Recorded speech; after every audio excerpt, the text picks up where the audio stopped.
Hello, my name is Suzanne Bryan, and I'd like to welcome you to my YouTube video.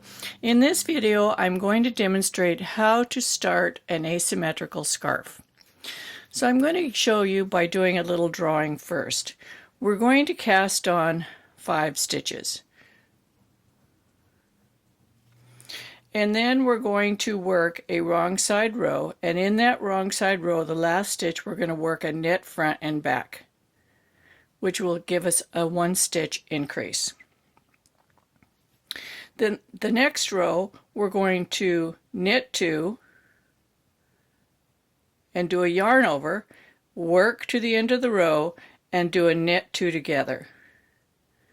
So that gives us another increase on this edge and a decrease on this edge. So this is how our scarf will progress. We'll go up, we increase, we go over and we decrease. Then we go back and we increase, decrease,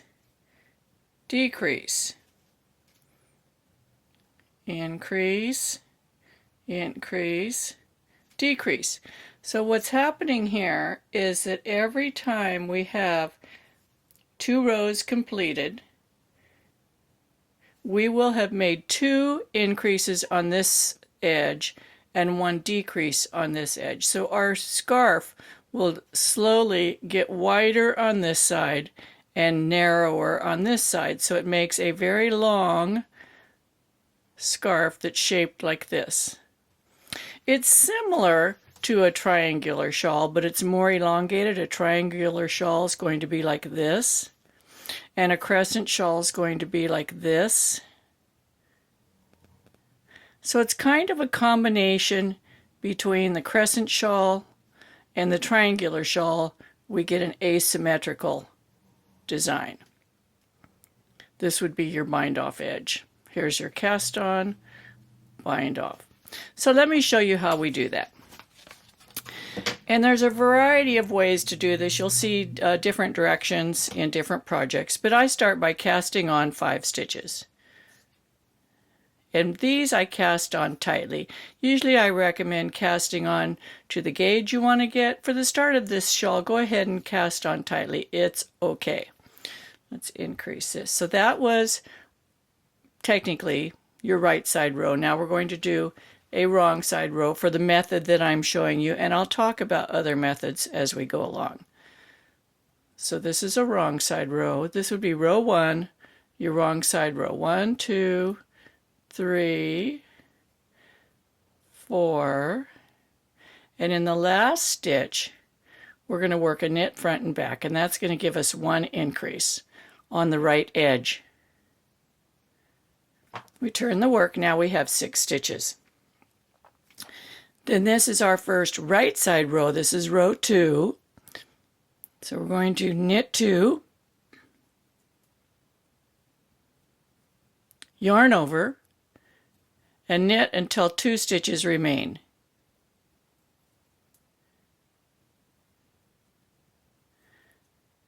Whoops. And do a knit 2 together. We'll talk about the variations in a second. You've probably seen other ways. So we still have 6. So after a wrong side row and a right side row, we still have just 1 stitch increased. On the wrong side row, we increased by 1. On the right side row, we increased by 1 the yarn over, but we decreased by 1, so we're staying static. This is going to be our second wrong side row. So we're going to knit until we have 1 stitch remaining, and knit front and back.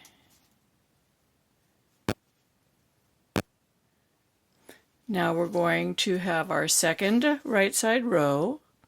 This is the row where we make 1 increase and 1 decrease, so it stays the same. 1, 2, yarn over, and knit until 2 stitches remain.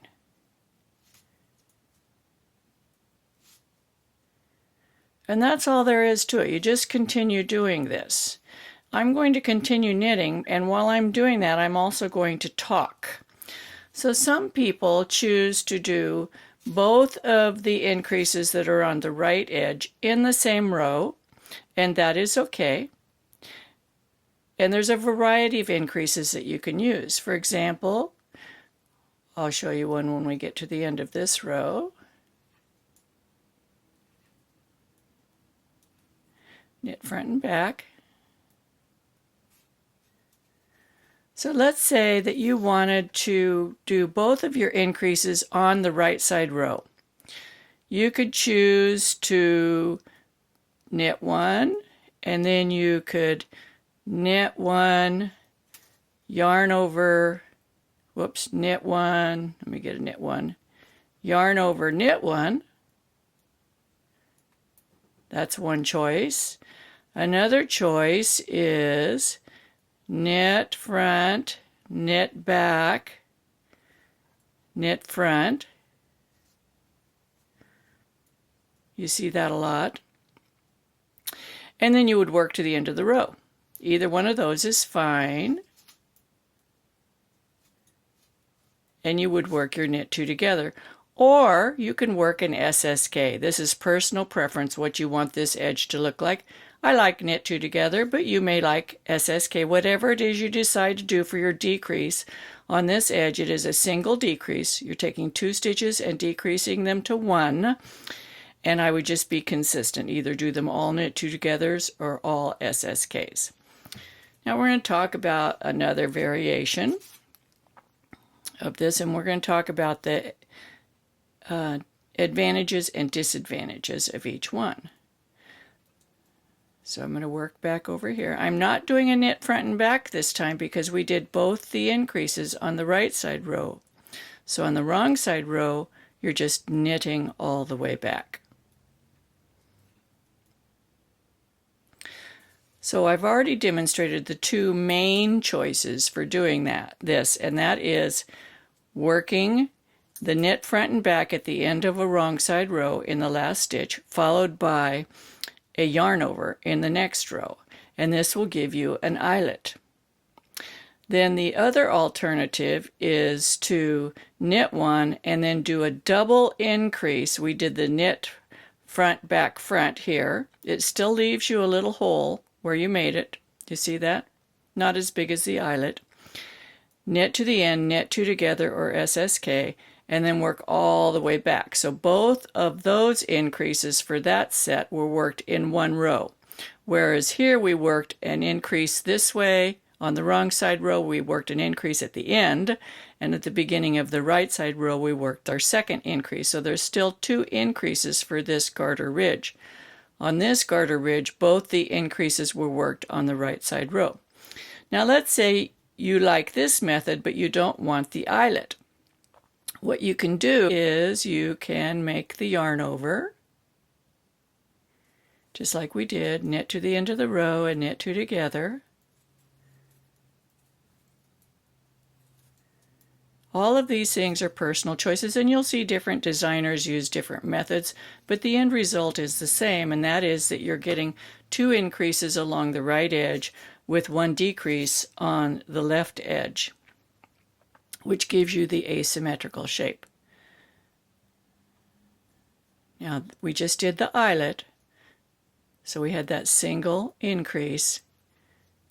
Now, when we come back to the eyelet, there it is. We're going to knit it through the back loop, and that will close it so you don't end up with a hole. And then we're going to do a knit front and back. Let's take a look at that. So we have the increases. We have the right number of increases, but we don't have a hole because here is where the yarn over was. Let's get our pointer out here.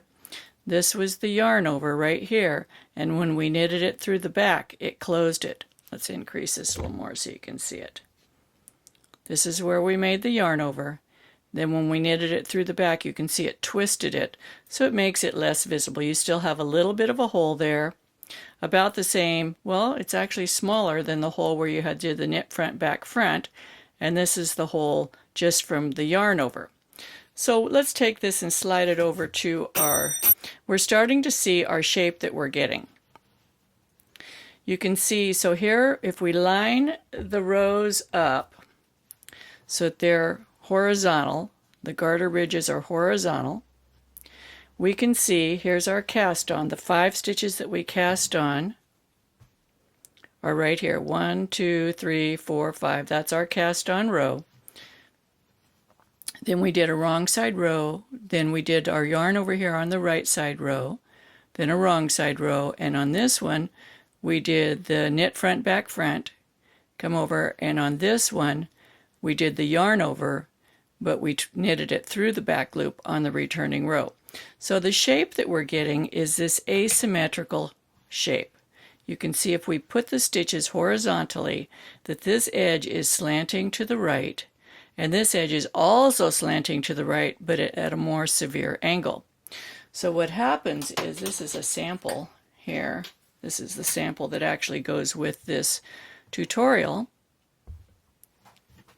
We get an ever widening piece of work. So it starts out narrow. If we put this horizontal, we can see this is sloping to the right, but this is really sloping to the right. And all of these rows are going horizontal. I hope this helps you get off to a start for an asymmetrical shawl. They're really fun to do. I have links down in the bottom in the description below this video corresponding to other videos that are related in this group with the shaping and lace, and to the tutorial itself. Be sure to subscribe to my channel and share my videos with your friends, and come back and watch more. Happy knitting!